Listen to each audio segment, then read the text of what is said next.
The C-SPAN networks bring you long-form public affairs programming from the nation's capital and are a public service of your television provider. C-SPAN, created by cable.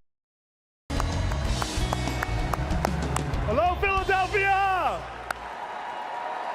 Thank you! Thank you!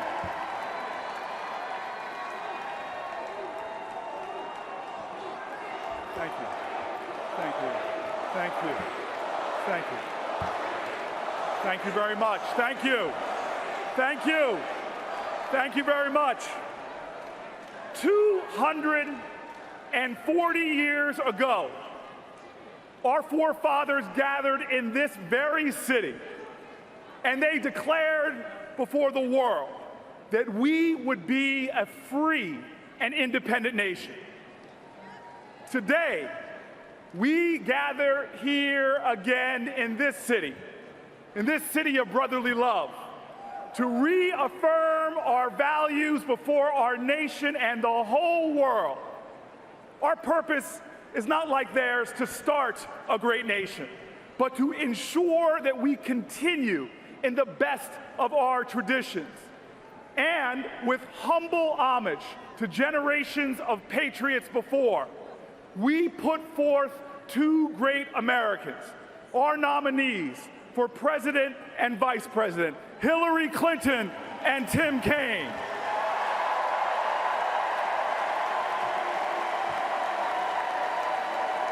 Now, looking back to our history, our founding fathers put forth founding documents that were indeed genius. But our founding documents weren't genius because they were perfect. They were saddled with the imperfections and even the bigotry of the past. Native Americans were referred to as savages. Black Americans were fractions of human beings. And women were not mentioned at all. But those facts and ugly parts of our history don't distract from our nation's greatness. In fact, I believe we are an even greater nation, not because we started perfect, but because every generation has successfully labored to make us a more perfect union. Generations of heroic Americans have made our nation more inclusive, more expansive, and more just. Our nation wasn't founded because we all look alike, or prayed alike, or descended from the same family tree. But our founders, in their genius, in this, the oldest constitutional democracy on the planet Earth, they put forth the idea that all are created equal, that we have inalienable rights. And I'm so proud that it was upon this faithful foundation that we built a great nation. And today, no matter who you are, rich or poor, Asian or white, man or woman, gay or straight, any religion or none at all, you are entitled to the full rights and responsibilities of citizenship. In this city, our founders put forth a Declaration of Independence, but let me tell you, they also made a historic Declaration of Interdependence. They knew that if this country was to survive and thrive, we had to make an unusual and extraordinary commitment to each other.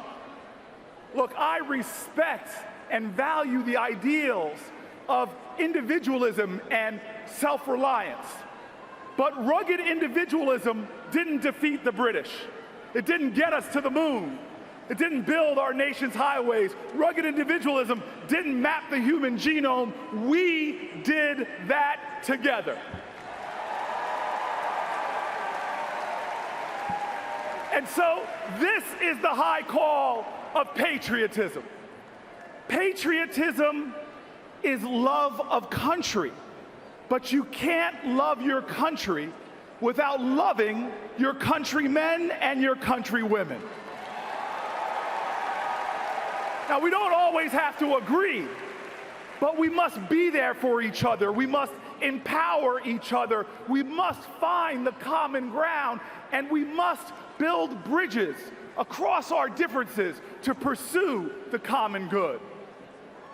Let me tell you, we cannot devolve into a nation where our highest aspirations are that we just tolerate each other. We are not called to be a nation of tolerance. We are called to be a nation of love.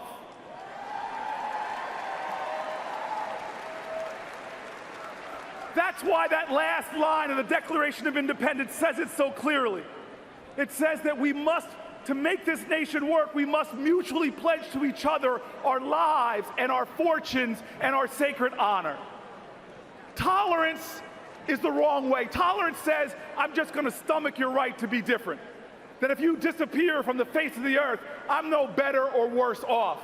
But love knows that every American has worth and value, that no matter what their background, no matter what their race or religion or sexual orientation, love recognizes that we need each other, that we as a nation are better together, that when we are divided, we are weak, we decline, yet when we are united, we are strong. When we are indivisible, we are invincible. This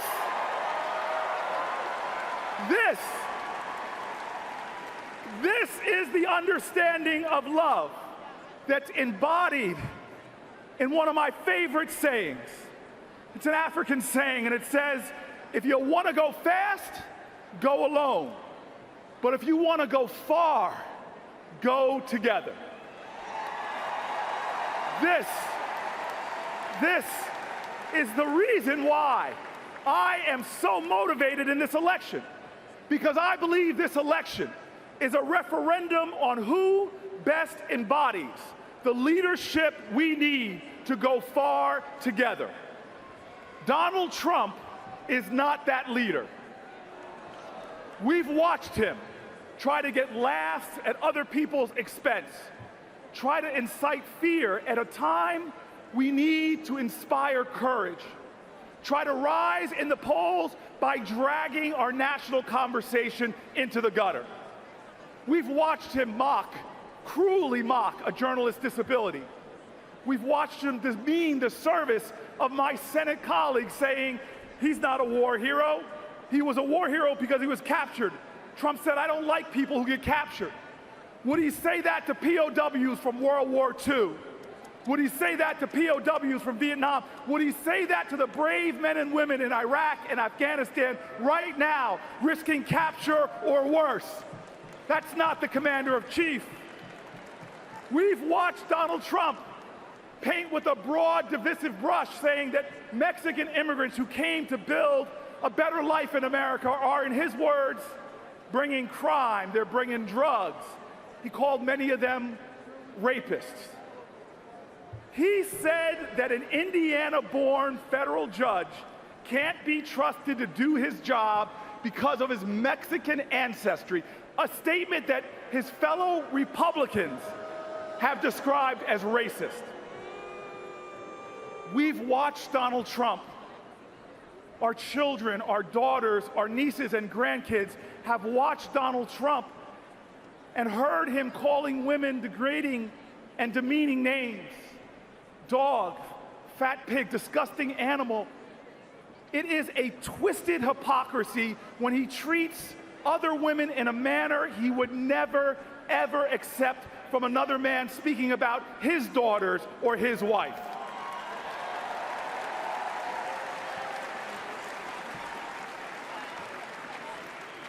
In this great nation where our founders put a fundamental principle forward of religious freedom, he says, ban all Muslims. Don't let certain people into our America because of how they pray. Now, I take particular interest in the fact that Trump says he would run our country like he's run his businesses. Well, I'm from Jersey.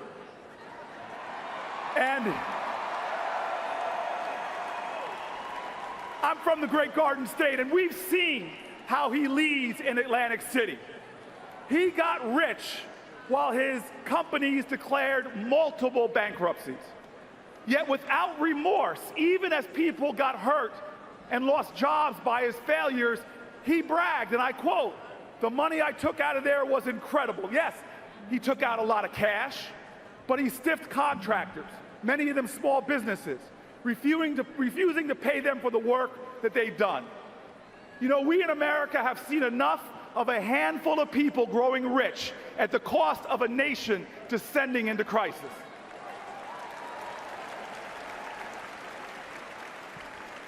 America, at our best, we stand up to bullies, and we fight those who seek to demean and degrade other Americans. In times of crisis, we don't abandon our values, we double down on them. Even amidst the crisis of the Civil War, Lincoln stood up and called out to all of our country, saying, "With malice towards none and charity towards all." This is our history. This is a history that I was taught. My parents never wanted my brother and I to get too heady. Gratitude was our gravity. So they never stopped reminding my brother and I that our blessings sprang from countless ordinary Americans who showed extraordinary acts of kindness, decency, and love. People who struggled and sweat and bled for our rights. People who paid the ultimate price for the freedoms we all enjoy. I was told that we can't pay those Americans back for their colossal acts of service, but we have an obligation to pay it forward to others through our service and our sacrifice. I support Hillary Clinton because these are her values, and she has been paying it forward her entire life. Long before she got in politics, she was in Massachusetts going door to door collecting the stories of children with disabilities. In South Carolina, she fought to reform the juvenile justice system so that children wouldn't be thrown in adult prisons. In Alabama, she helped expose the remnants of segregation in schools. In Arkansas, she started a legal aid clinic to make sure poor folks could get their day in court. She has fought for the people, and she's delivered. That's why we trust her to fight and deliver for us as president. But let me tell you, we have a presidential nominee in Clinton who knows that in a time of stunningly wide disparities of wealth in our nation, that America's greatness must not be measured by how many millionaires and billionaires we have, but how few people we have living in poverty. Hillary knows that when workers make a fair wage, it doesn't just help their families, it builds a stronger and more durable economy that expands opportunity and makes all of us Americans wealthier. She knows that in a global knowledge-based economy, the country that out-educates the world will out-earn the world, out-innovate the world, and will lead the world. She knows that debt-free college is not a gift. It's not charity, it is an investment. It represents the best of our values, the best of our history, and the best of our party, all of our shared ideas and values together. Hillary Clinton knows that when we have paid family leave, that this is something that must happen. Because when a parent doesn't have to choose between being there for a sick child and paying rent, or when a single mom earns an equal wage for equal work, it empowers the most important building block in all of our nation, and that is the family. Hillary Clinton knows that security doesn't come from scapegoating other people because of their religion, alienating our allies, stoking fear, and pointing fingers. It comes when we band together to face down and defeat our common enemy. And she knows something that I fight for every day, that our criminal justice system desperately needs reform, that we need to bring back fairness to a system that still, as Professor Brian Stevenson says, treats you better if you are rich and guilty than poor and innocent.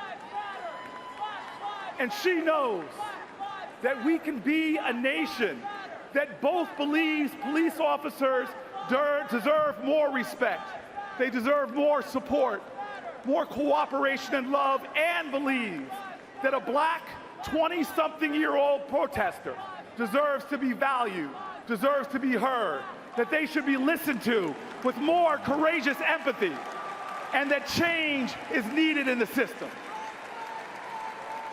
And Hillary Clinton knows what Donald Trump betrays time and time again in this campaign, that we are not a zero-sum nation. It is not you or me. It is not one America against another American. It is you and I, together, interdependent, interconnected, with one single interwoven destiny.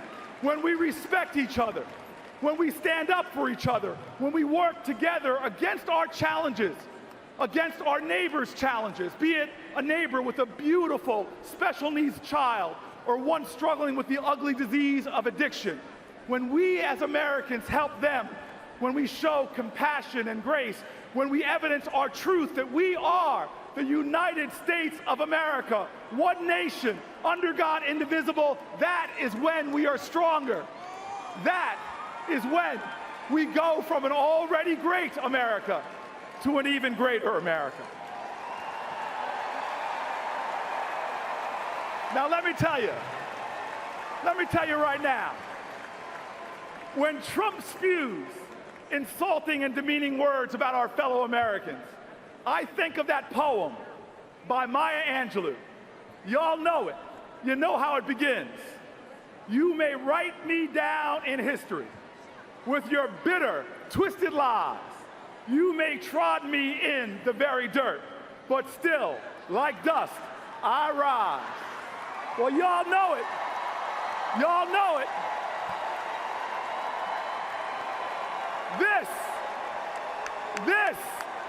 This captures our American history. 240 years ago, an English king said he would crush our rebellion. But Americans from around our nation joined the fight. From Bunker Hill to the Battle of Trenton, they stood, and so many fell, giving their lives in support of our daring declaration that America, we will rise. This is our history. This is our history. Escaped slaves, knowing that liberty is not secure for some until it's secure for all. Sometimes hungry, often hunted in dark woods and deep swamps, they looked up to the North Star and said with a determined whisper, America, we will rise. Immigrants risking their lives in times of sweatshops and child labor. They organized labor unions and devoted themselves to lifting the tired, the poor, and the huddled masses. With fierceness of grit, they shouted so all could hear, America, we will rise. King pointed to the mountaintop. Kennedy pointed to the moon. From Seneca Falls to those who stood at Stonewall Inn, giants before us said in a chorus of conviction, America, we will rise. My fellow Americans, we cannot fall into the complacency or indifference about this election, because still the only thing necessary for evil to be triumphant is for good people to do nothing. You know the saying. My fellow Americans, we cannot be seduced by cynicism about our politics, because cynicism is a refuge for cowards. And this nation is and must always be the home of the brave. We are the United States of America. We will not falter or fall. We will not retreat or surrender. Our values, we will not surrender. Our ideas, we will not surrender the moral high ground. Here in Philadelphia, let us declare again that we will be a free people, free from fear and intimidation. Let us declare again that we are a nation of interdependence and that in America, love always trumps hate. Let us declare. Let us declare so that generations yet unborn can hear us. We are the United States of America. Our best days are ahead of us. And together with Hillary Clinton as our president, America, we will rise. God bless America. Let us rise together. God bless America.